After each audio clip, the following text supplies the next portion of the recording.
Good evening, church. Welcome to our online Sunday service. Join with us as we worship our Lord today.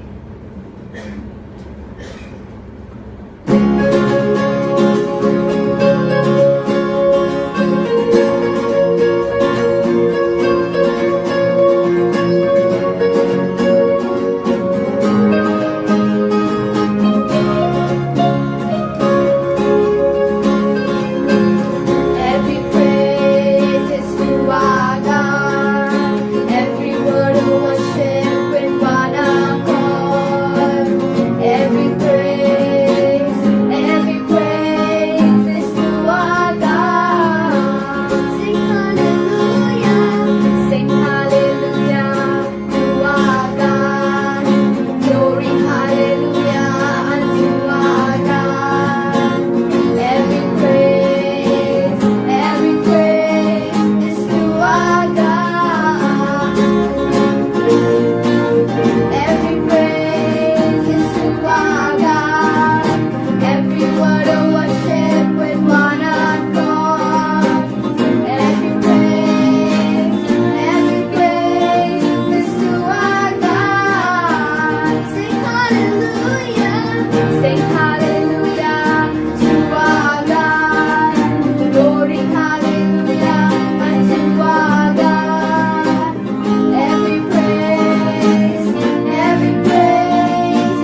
Hi, church. This is offering message, and thank you, Pastor Shekhar, once again for trusting me. And church, please turn your Bible to Mark chapter 12, verse 13 to 17, and I will go verse by verse.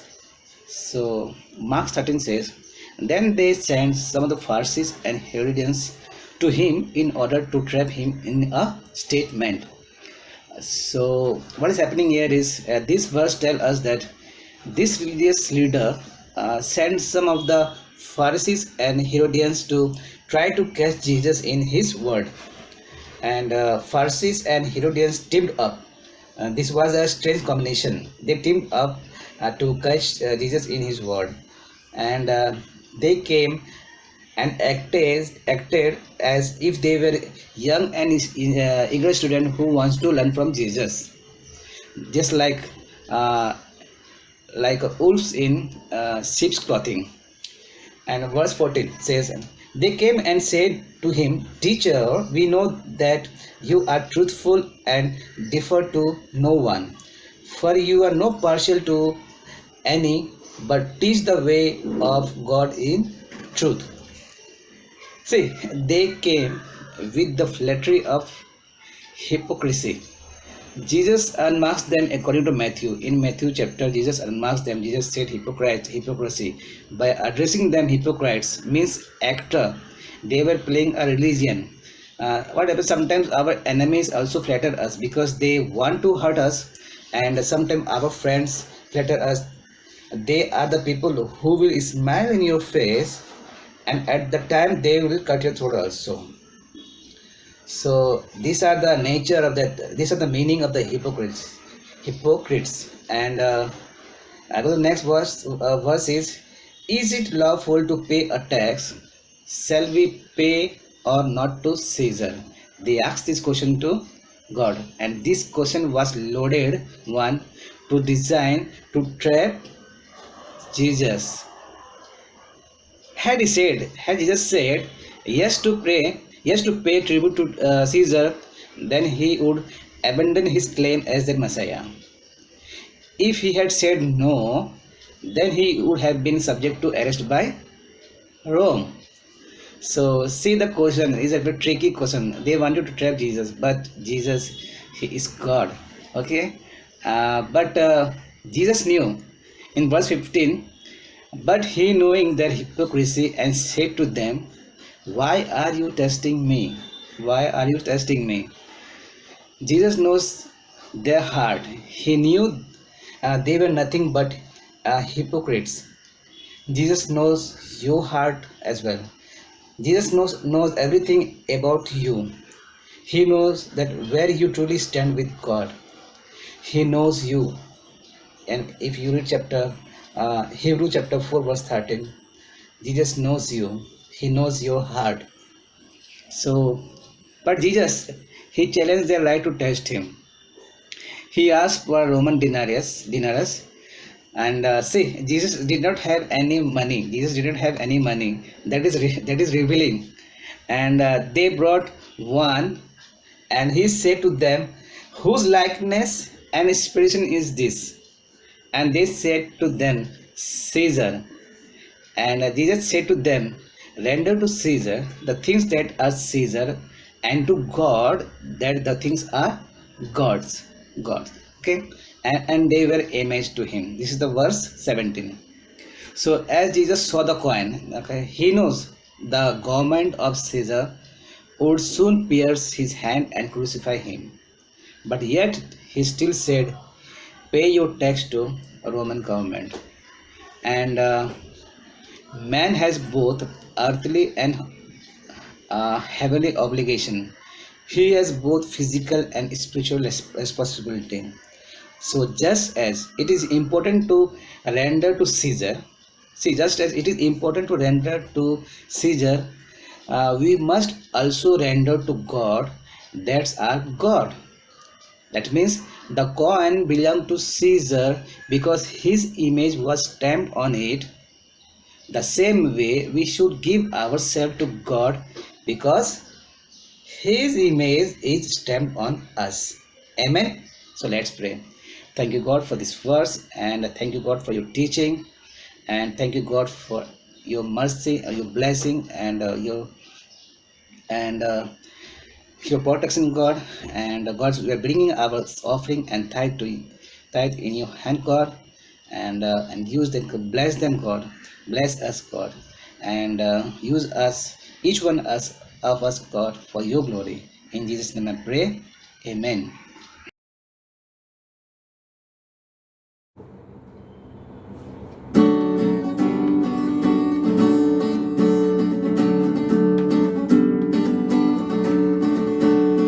It all comes down to this. What do you require of me? Love my neighbor as myself, and you above all things. Act justly, love mercy, walk humbly with you, God, in all things, in all ways. Walk humbly with you, God.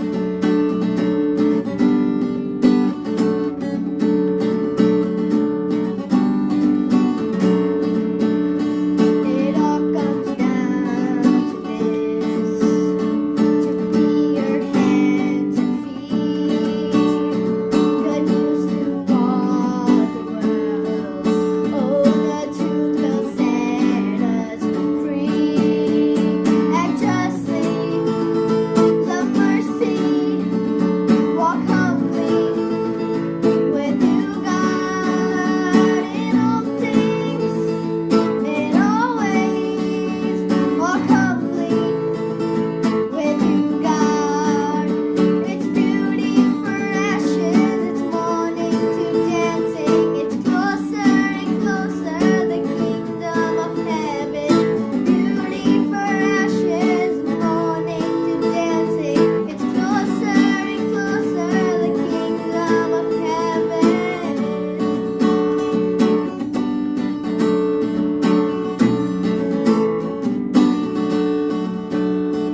And years from now we'll see the fruit our hands have sown fade just like a seed, the only way it grows.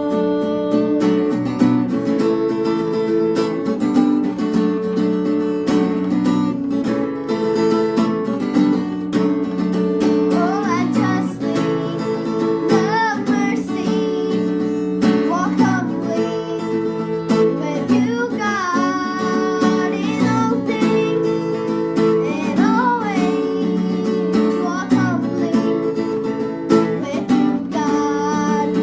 Act justly, love mercy, walk humbly with you, God, in all things, in all ways. Walk humbly with you, God. Walk humbly with you, God. Walk humbly with you, God. Okay, good evening and welcome to our Borvili Sunday evening online church service. We just finished a beautiful time of worship. Then we had Dinesh to the offering message. We explained all the events of the week after the offering message. We had a time of testimony, and then we had Sukut pray for the word. Right now we are beginning the preaching of the word, and then we have a time of question and answer for 30 minutes, wherein you can ask any kind of questions relevant to the subject, and we discuss within each other on the message. So we are having a great time as a church, and thank you for all those who are on the YouTube for watching these messages week after week in the midst of a busy schedule, and all that you do during the week, taking the time to listen to these messages. God bless you and reward you greatly in the coming kingdom for all your life and commitment and the time that you are giving for the Lord. God bless you. Okay, let's turn in our Bibles to Ephesians chapter 4. And today's topic is overcoming roots of bitterness. If you are following our YouTube channel, we have been doing a series on the book of Ephesians, starting from Ephesians chapter 4. And right now we have come to Ephesians chapter 4, close to verse 31. We spoke about grieving the Holy Spirit a couple of weeks back, and last week we spoke about putting on the new man. Don't live in the old Adam. The flesh profits nothing. And today we are going to talk about how we grieve the Holy Spirit. And Ephesians chapter 31 talks about that. If I have these things, which is bitterness, wrath, anger, clamor, and evil speaking, God's word says, get rid of these things. You can't have this, and you can't say you are a Holy Spirit filled church or a Holy Spirit filled believer. There's a contradiction, there's an hypocrisy. God says, no, let it not be so. No. So let's turn to Ephesians chapter 4, verses 30, 31, 32. Maybe this message you might say, no, Pastor, I don't have any bitterness, I don't have any wrath, I don't have any anger, I'm not a person who clamors or speaks evil. I'm a person I'm kind to everybody. Ephesians 4:32 says, I'm kind to everybody. I'm a tender-hearted person. I'm a forgiving person. But still God wants you to listen to this message, and because at some point of time God will bring people with these problems, and God will say, I want you to counsel them. I want you to take this message that Pastor Shekhar preached on 18th July 2021. Take these principles, take these thoughts from the message and apply them and help somebody who's going through these problems.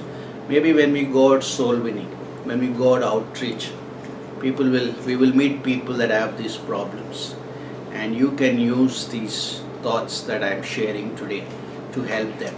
And God will use you as a gap between bringing that person to Him and to God, and that will be a beautiful ministry that you can have. So look at from that point of perspective. Okay, Ephesians chapter 4, verse 30, 31, 32. And do not grieve the Holy Spirit of God, by whom you were sealed for the day of redemption. And do not grieve the Holy Spirit of God, by whom you were sealed for the day of redemption. Let all bitterness, wrath, anger, clamor, and evil speaking be put away from you with all malice. So we are going to teach every part of this verse in the coming weeks. Anger, clamor, evil speaking. All these things we'll be covering in the coming weeks. Instead, the Bible says, be kind to one another. This is a Holy Spirit filled church, or a Holy Spirit filled life of a believer. They're kind to one another. They're tender hearted, just like Christ. Forgiving one another, just like Christ, even as God in Christ forgave you. Then in verse 27 it says, nor give place to the devil. We're going to talk about that also today. So, Father, bless us this evening with these thoughts as we study your word. In Jesus' name we pray. Amen. So, today's topic is overcoming roots of bitterness. And take this as a counseling session where you're going to take these points and help somebody who's going through this. So, bitterness actually is a real problem among humans. Bitterness is a real problem, it's a serious problem, and this problem exists. Let's get that straight. Bitterness is a problem that exists among humans. It's a real problem.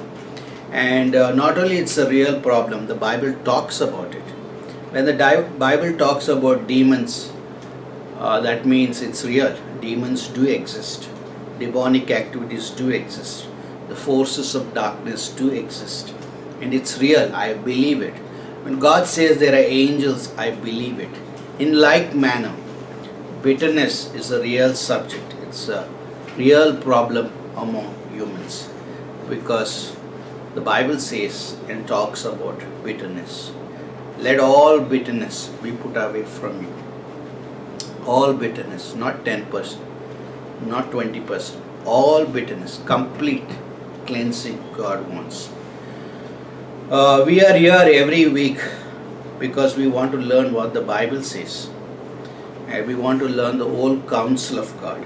Not what Pastor Shekhar thinks, not what you think. Because what you and I can think contradict with what God thinks.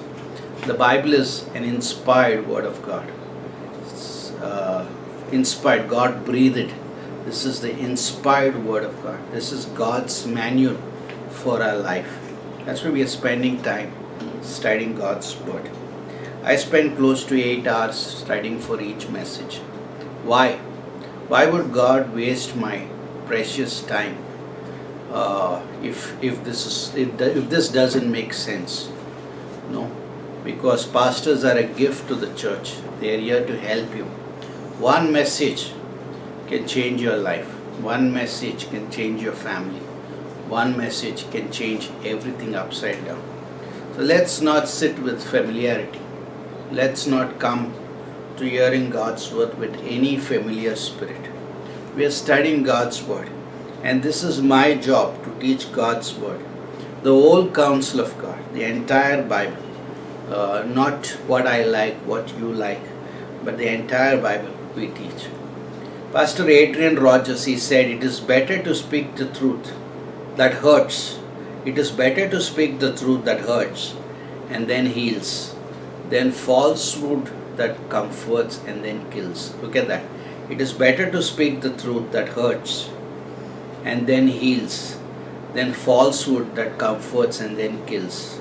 This was sent by Francis, I believe, in our church group, WhatsApp group. It's not love and it is not friendship if we fail to declare the whole counsel of God. It is not love, it is not friendship if we fail to declare the whole counsel of God. If I as a pastor want to be the friend of the church, or I have loved the church, then I should not fail to declare the whole counsel of God. It is better to speak the truth that hurts and then heals, than falsehood that comforts and then kills. It is better to be hated for telling the truth than to be loved for telling a lie. It is better to stand alone with the truth than to be wrong with the multitude. Like a multitude can be wrong, and truth can have just a minority. This is so important. This is a quote from Pastor Adrian Rogers, and so beautifully Francis put this in the group a couple of weeks ago. And that's what we are doing every Sunday. So bitterness is a real problem. It's a problem among unbelievers. It's a problem also among believers, right? Unbelievers, many times I had unbelievers come to me with problems of anger, bitterness, unforgiveness, greed, lust for money. These kind of issues people had, they did come for money. So that's a problem that exists among unbelievers, but also it's a problem that exists in the church. Friction between people, bitterness, hatred can happen, and this exists. In the book of Philippians, in the church of Philippians, there are two women that are causing trouble in the church of Philippi, Syntyche and Euodia. And Paul says, I implore Syntyche and Euodia to be of the same mind. Two women causing divisions in the church, two women causing problem in the church. So this problem occurs also in believers. That's what we are coming to study, because the book of Ephesians is written to the church of Ephesus. That means this book is applied, and all that is being spoken is to the church of Ephesus, which means it exists. Paul is speaking to believers. While I speak this message, a couple of weeks back, somebody sent a text message to me, and they said that for many years two families were not in talking terms. Two different families, they are like not in talking terms. They're close families, but something happened. Some offense happened, some hurt happened, and as humans we hurt, we offend, we do offend one another. Only Jesus is perfect. So this family was not in talking terms for many years, but 2 weeks back God opened a door of opportunity, and both are believers, both the families are believers, but God opened a door of opportunity for them, and one of the family took the opportunity because they were filled with the Holy Spirit. They were sensitive to the Holy Spirit, and the Holy Spirit said, no, go and patch up with this family. This is a true story. This happened 2 weeks back, and they sent a message how they have responded, how they were filled with the Holy Spirit. They were led by the Holy Spirit, and the Holy Spirit prompted them, no, let's go. God opened a door of opportunity. So they traveled 8 hours by car to go and meet this family. For 8 hours they traveled by car to meet this family and to patch up with this family. They went to this family, and they met this family and asked for forgiveness, and the other family also asked for forgiveness. A friction that occurred for several years, somebody took the initiative, somebody listened to the Holy Spirit's leading, and this family went all the way, 8 hours driving and coming back 8 hours, met with the family, ate with the family, invited the family home, said, come, we ask for forgiveness, and they asked for forgiveness over a cup of tea, and they restored the relationship, and now they have a very wonderful relationship. And this happens because that's what the Bible says, let all bitterness be put away from you. So what a beautiful story. This is a true story, and while I was studying and for this series, the Holy Spirit brought this story, share this story, because this is what is putting away all bitterness. Hurts, no, let's not talk about our hurts. I forgive you, you forgive me, forget, move on in life. And then the Bible says, neither, when you have bitterness, anger, clamor, speaking evil, then you bring devil into the picture. That's what the Bible says in Ephesians chapter 4, verse 27. Neither give place to the devil. It's because when you don't put away these things in the church or in your personal life, or when you're counseling somebody, tell this, then you get devil involved into the whole thing. Neither give place to the devil. How do we give place to the devil? By allowing bitterness in my life. I give an inch of an area in my life by having wrath, by having clamor, by having evil speaking. This is how, when I'm not putting them off or getting rid of them, then devil comes into the church. Devil comes into the believer's life. Because now what happens is, the devil is looking in a believer's life or in the church. Like Paul said, 2 women are causing problem in the church of Philippi. It's like the sin of Achan. Until that sin was addressed, there was no progress in the church, in their journey to the promised land. That need to be dealt. So Paul says, I implore Euodia and Syntyche to be of the same mind. Get together, because the devil is looking for an unclean place in a believer's heart. He is looking to build a foul nest in a believer's heart. And this believer, once he gives that bitterness in his or her life, or that anger, that clamor, that evil speaking, then the devil has found a nest. The devil has found a place. That's what the Bible is saying. Never give place to the devil. Now once the devil has found a place in this believer's life, the devil is going to use this believer to go against God, to go against God's people, and to go against God's work. Three things: go against God, God's work, and God's people. The devil is looking for a believer who can give a place so he can build a nest and settle there, or a church. Many times in my life and even in my ministerial experience, many times I wanted to go the way of bitterness. But God says, no, don't take that way. That's not good. Don't be bitter. And with the help of God, with the searching eyes of God, and by the grace of God, I never took that way. By His grace and with His help, I was able to come victorious over those things, because as people we offend, as people we use people, as people we hurt, and Jesus said, he who has not sinned among you, cast the first stone. It's like that, a bitter person is holding grudge, and God says, have you not sinned ever? Have you not needed any forgiveness ever? If that's the case, cast the first stone. And it's like that. He who has not sinned, cast the first stone. And the truth is, all of us have. So we have no stones to cast it. But the devil is looking for a place in a believer's life to find that kind of believer who's going to not get rid of bitterness, anger, unforgiving spirit. Because bitterness often leads to slander. And the devil is now going to use this believer to get his job against God, against God's work, and against believers. He said, I got a believer. Now this body is going to be used by me for my work. Bitterness often leads to slander. The word devil literally means slander.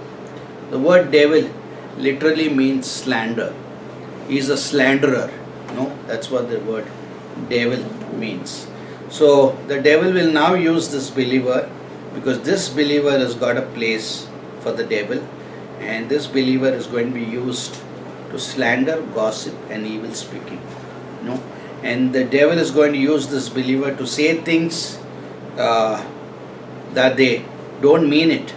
That's why when Peter said to Jesus, you shall not go to the cross, Jesus sensed that Peter has given a place for the devil in his heart and in his life. He said, get behind me, Satan. Who is he talking to? He's talking to Peter. Why did he say, get behind me, Satan? Because he knew where the source of these words are coming. You start to say things that you don't mean, and this person is now out of control. And you know what is happening now? The Holy Spirit inside of the believer is grieved, and the Holy Spirit is weeping. Oh, I'm not happy in this body. People can get bitter with God. People can get bitter with church. People can get bitter with pastor. People can get bitter with each other. People get bitter. Because people can get bitter for many reasons. Oh, I didn't get married. The other person got married. I don't have children. They have children. They can get bitter about many things. Somebody is blessed more than me. And I have seen in ministry how God has blessed humble people. God took humble couples and humble individuals. He exalted them. So we can get bitter with oh, I'm blessed. They are blessed more than me. Oh, I went through a divorce. They are happy. So number of reasons why people get bitter. Bitterness is a subject which is very important. It's important because the Bible talks about it. Anything that the Bible talks about it, we want to talk about it, study about it, understand God's mind about it. We may not need it for now, but God will use, because the church is here for a ministry, and God will use this message and you to minister to some unsaved person who's going through bitterness. And you can use these principles there and tell that unbeliever, see, I've learned this from our church, and this is how it works. So, in the book of Ruth, we know how Naomi got bitter, right? Naomi said, "Call me Mara." You remember that story? What did she say? "Call me Mara." The word Mara means bitter. She became bitter towards God. Why? Why did she get bitter? Anybody?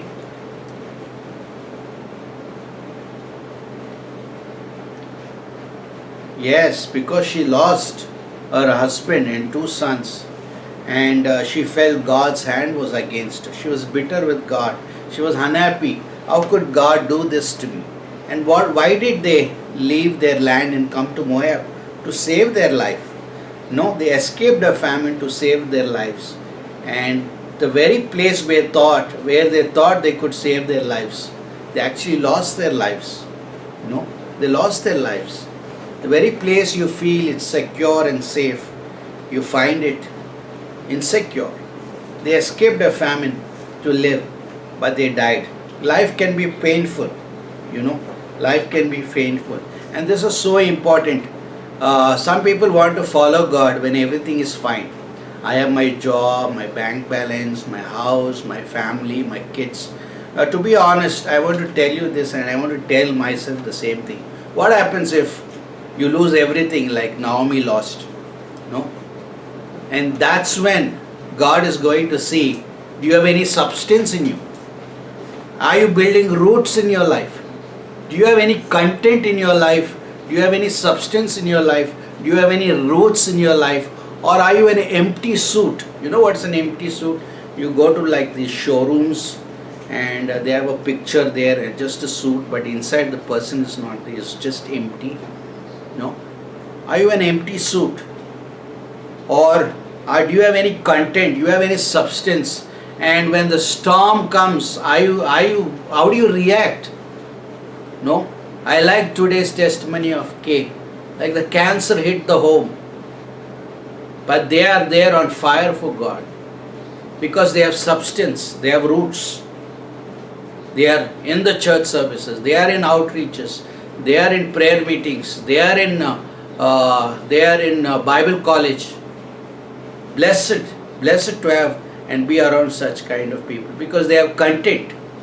They are not empty suits. No, they have something in them. They have roots that can sustain them. They've been building roots. People that build roots. Then you won't say like Naomi, Lord, call me Mara, call me bitter. No, and how can people they can start cribbing and whining over small things.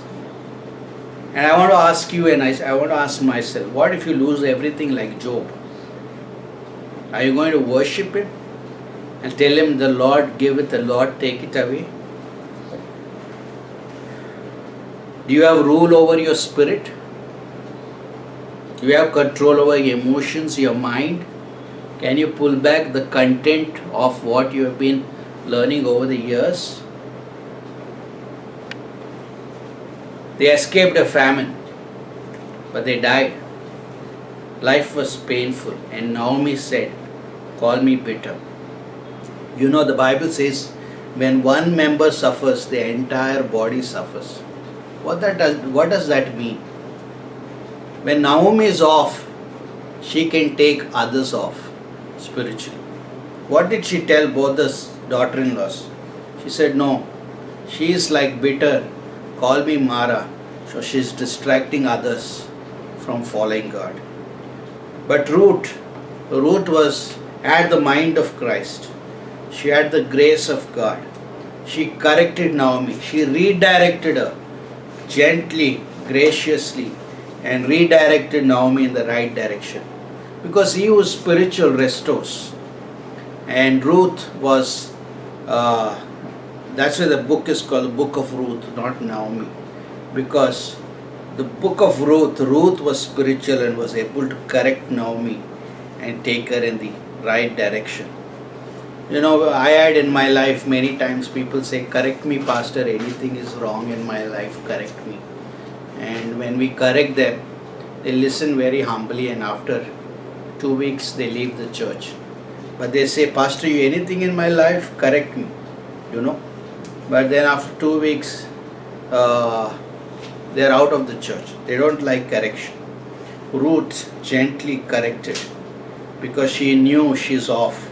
She saw something in this family, the God of Yahweh, and she wanted to follow this God. She said to Naomi, Naomi, where you go, I go. Where you lodge, there I will lodge.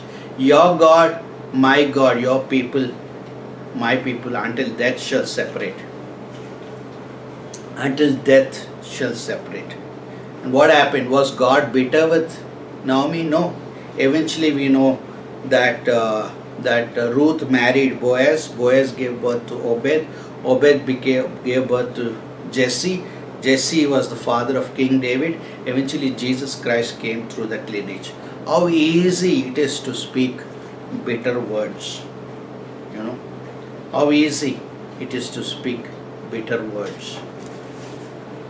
The root of bitterness. Let's turn quickly to Hebrews chapter 12. Let's talk about the root of bitterness. Someone said bitterness blows off the candle of joy in a person's life. If you have bitterness, then you don't have joy. You can't have both. You can't have hatred and Holy Spirit. You can't have hatred and joy. No. If you have bitterness, then you have the absence. God says, I'll put off the joy in your life. And this soul lives in darkness. This is one commentator's comments. Bitterness blows out the candle of joy in a person's life and leaves the soul in darkness. Hebrews chapter 12, verses 14 to 15. It says, looking carefully, verse 14, pursue peace with all people and holiness, without which no one will see the Lord. Looking carefully, lest anyone should fall short of the grace of God. Lest any root of bitterness, look at that, root of bitterness springing up cause trouble. If there is a root of bitterness, it will spring up and cause trouble. That's what the Bible is saying. And by this many become defiled. Now that's an interesting verse. Pursue peace with all people and also pursue holiness, without which no one will see God.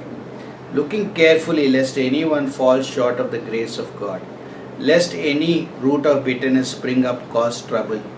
And by this many become defiled. What is this Bible saying here? This verse, Hebrews chapter 12, verse 14 to 15. It says, pursue peace with all people. Be a peacemaker. Jesus came to make peace. He came not to condemn people, but to give life eternal. Pursue peace with all people. That doesn't mean we agree with everybody. We have peace. No. I'm surrounded with many non-Christians in my society, but I'm at peace with them. Pursue peace with all people. Romans chapter 12 verse 18 says, if it is possible, as much as depends on you, live peacefully with all men. Then it says, pursue holiness. Pursuing holiness is before God. Be you holy, for I am holy. 1 Peter 1:16. Without which no one will see the Lord. Without which no one will see the Lord. Now, why is God saying this? Pursue holiness. Holiness is before God. Pursue peace, without which no one will see the Lord. What does that mean? That means, how do you even expect to see God when you are having no peaceful relationships in your life? And how do you expect to see God when you are not pursuing holiness? You know, that's what God is saying. Amos chapter 4 verse 12 says, prepare to meet your God. If you are really preparing for Christ's return and meeting God, then you are a peacemaker. Because without that, you are not prepared to meet God. No. Because and the Holy Spirit is grieved. You are in no mood to prepare to meet God. You have no intentions of preparing to meet God. Because you shall not see God. Without peaceful relationships, no, not pursuing holiness, you can't see God. No. So it says, lest any root of bitterness springs up, cause trouble in you. So these things cannot be named in a believer's life. This person cannot be like, if you're not peaceful relationships, I don't agree with everything, but I have peaceful relationships. I am always pursuing holiness. I repent when I am wrong. That's very important. Billy Graham said, God's will is for us to become more like Christ. Billy Graham said, God's will for us is to become more like Christ. And this only happens as we submit every area of our lives to His authority. And this can only happen as we submit every area of our lives to His authority. And Jesus is called the Prince of Peace. How can one say, I am fellowshipping with the King of Peace, and you have no peaceful relationships? No. And then it says, lest we fail from the grace of God. That doesn't mean God's grace will fail. It means we are not taking advantage of His grace. God says, come boldly to the throne of grace. Then we not taking advantage of His grace, then we become like a bitter root. No? So let's talk for a few minutes about, I believe all of you are already enjoying the message. No? And suddenly one day I'll say, so and so brother, so and so sister, I want you to help this person on the street at our soul winning with this subject, and I want you to be ready about that. No? So here are the counseling tips. Root of bitterness. What happens? Why is God saying root of bitterness? Hebrews. What is happening here with the root of bitterness? Now what is unhurt? When somebody hurts a person, that hurt becomes a seed that is planted in somebody's life. The hurt, somebody offends somebody hurts somebody said something or did something. That hurt now becomes a seed in the person's life. This is the seed of bitterness. But the Bible is talking about the root of bitterness. Now this hurt becomes a seed. And this hurt could be intentional or this could be unintentional. That person may really mean to hurt you or did not mean to hurt you. Sometimes the hurt is only a feeling that we feel that person hurt me or imagine that person hurt me. Now, the seed is already there because of the hurt. Now the heart is the soil of bitterness. The heart becomes the soil of bitterness. The hurt becomes the seed of bitterness. Now eventually, this person, instead of going to God and taking grace from God, help from God, they don't handle it with the grace and help from God. Then this seed germinates and becomes a root in their life. That's why it's saying root of bitterness. Let me tell you, this world is full of bitter people. This world is full of bitter people. This world is full of critical people, hypercritical people, negative people, angry people, resentful people, petty people, unforgiving people, unmerciful people, ungraceful people, full of grudges, murderers, spirit of Cain. Spirit of Cain is like self-glory and works. Look what I did. Look who I am. That's the spirit of Cain. Because Cain brought an offering saying to God, you know who I am? I don't need Jesus. Look at what I did. And Jesus, the Lord said, I reject your offering. I accept Abel's offering because it's a blood offering.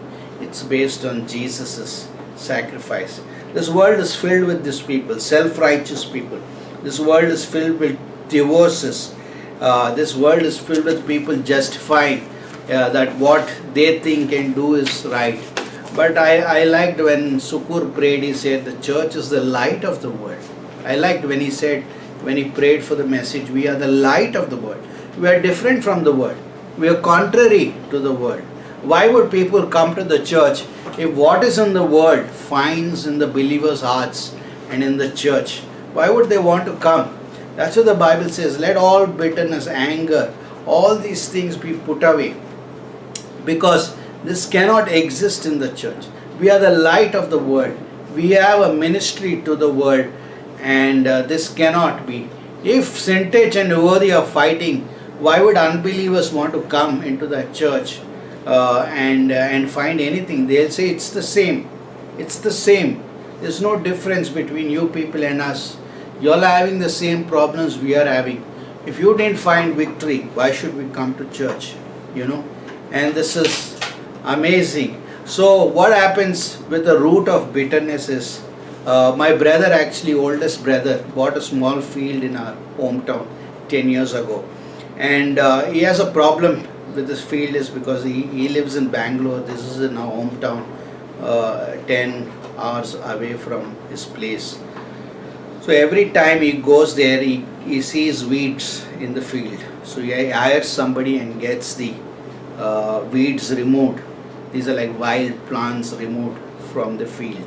No, when these plants are removed, they look all fine. Field looks good. But after he goes back, within a month or two, again the weeds come. Why? Because these weeds are cut, but the roots are left in the ground. The roots are left in the ground, and therefore those roots come back again as plants, and they start growing. That's what God is saying with bitterness, the root of bitterness. Bitterness cannot be in the life of a believer. Bitterness cannot be in the church, because bitterness poisons the mind, poisons the emotions, poisons the spirit of the believer, and therefore that needs to be pulled out.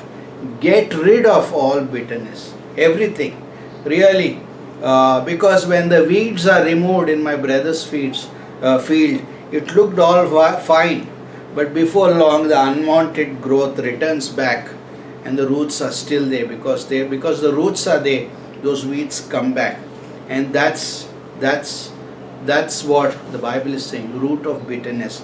Roots are always underground. They hide underneath.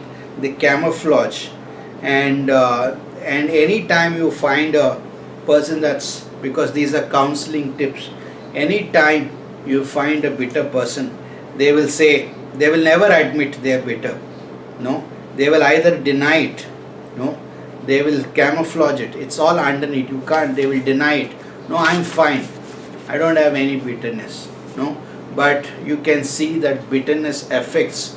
This is what they found out, that bitterness affects the person physically, spiritually, emotionally. Because bitterness, the fruit of bitterness is like an acid that destroys the person that is having this. It's an acid that destroys the person that's having this. It affects that person physically, spiritually, emotionally. And that's where the Bible says it's so important to get rid of these attitudes in us. Hebrews 12:14. Without holiness you will not see God. Without holiness you cannot see me. Prepare to meet your God. Hatefulness and holiness cannot dwell in the same heart.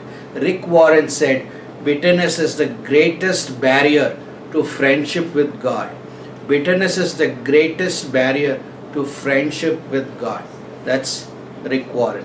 As we close this message, I just don't want to talk about the problem of bitterness. I want to give you with a solution. How do you help a person that's suffering with bitterness? Here is the solution. Here is how you eradicate bitterness. First thing is 5 minutes and we are done. First thing is that person should go to God and say, God, reveal if any bitterness is there in me. Oftentimes people say, no, I don't have any bitterness. I know my heart.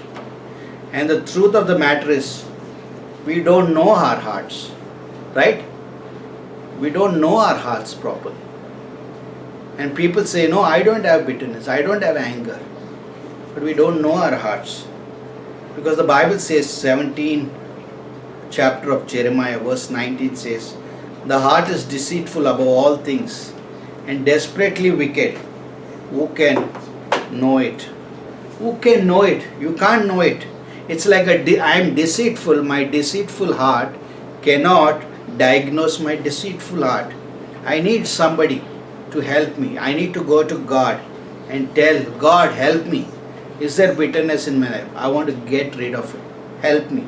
And Psalmist says in 139 verse 23, search me, God, and know my heart. Try me, that is, put me to test. Try me means put me to test and know my anxious thoughts. Verse 24, and see if there is any wicked way in me, and lead me in the way everlasting.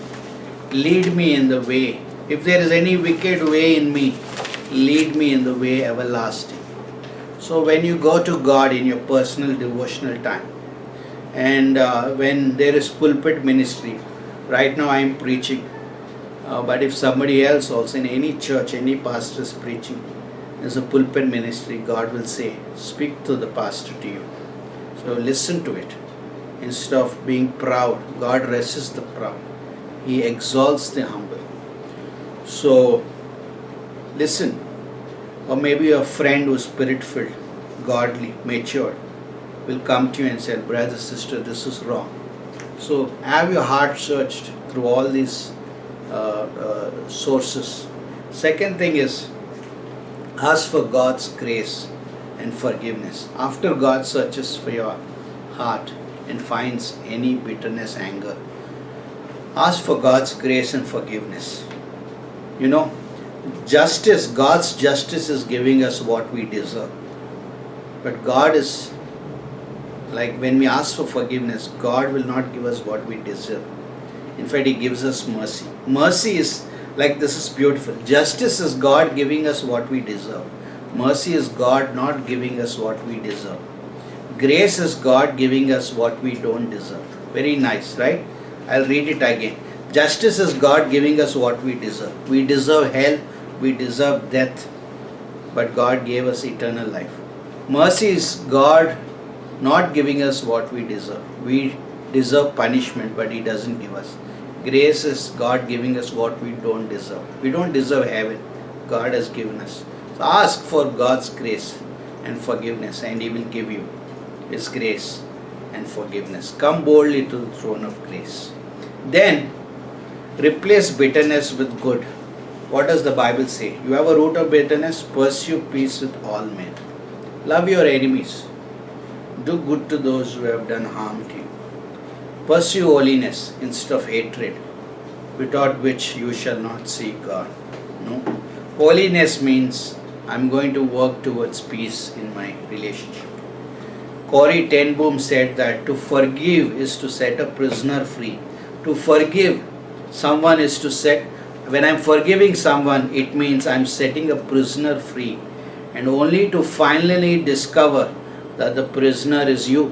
When I'm forgiving somebody, I'm setting a prisoner free, and that prisoner is me, not them.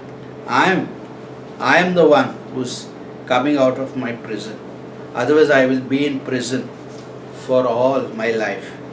Get rid of bitterness. Like the weeds have to be taken out with their roots. Don't bring up things of the past. Allow God to search your heart and have it removed. Be a spirit-filled Christian. Be a spirit-filled Christian. Pastor Shebili said that I don't want to be a natural Christian, natural thinking.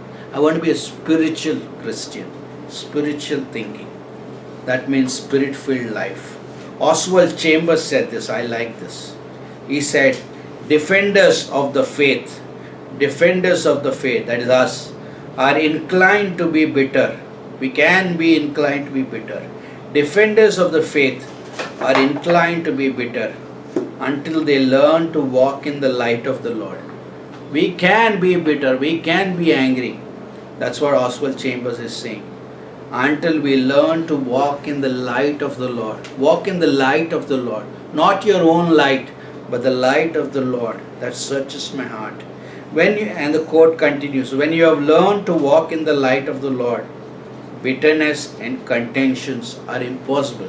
When you have learned to walk in the light of the Lord, bitterness and contentions are impossible. I told you a story about two families patching up at the beginning of the message. What happened? They walked in the light of the Lord. Because when you walk in the light of the Lord, bitterness and contention are impossible. Bitterness and contention are impossible. Because that's what walking in the light means. And one of the family that these two families, one of the family is well-to-do, the other family is a poor family. But the well-to-do family went to patch up with the not too well-to-do family. Because they don't have to do this. But they did this because in the light of the Lord they were walking. And the Lord says in the light of the Lord, while you're walking in the light of the Lord, you cannot have bitterness and contention. So they decided to go. Their life goes on without patching up with this family. But they want to pursue holiness, pursue peace. F.B. Mayer said, as we pour out our bitterness, God pours His peace into your life. As we pour out our bitterness, God pours His peace into your life. And that's what happened with these two families. They got rid of the bitterness. God's peace came in. Isn't this a beautiful message? 1 minute, I'm done. Romans, how often we want to take revenge. We want to give tit for tat. Right? Romans 12 verse 19. Do not take revenge, my dear friends, but leave room for God's wrath. For it is written, it is mine to avenge. I will repay, says the Lord. I will repay. Leave all judgment to God. He does a good job. One time Pastor Carl and I close with this. One time Pastor Carl and I were handling some issue. We were so angry, both of us. And we wanted to take a certain action. But Pastor Carl said, no, don't go that way. Let's not go that way. Because after pastoring for so many years, Pastor Shekhar, he said to me, oftentimes I want to spank people, I want to take revenge. But he said, no, let's leave it to God. Because I have learned in ministry, God does a better job of spanking people than me. He said, God does a better job of spanking people than you and me. So let's leave it to God and move on. Let's pursue peace. Let's pursue holiness. In Jesus' name we pray. Amen. Amen.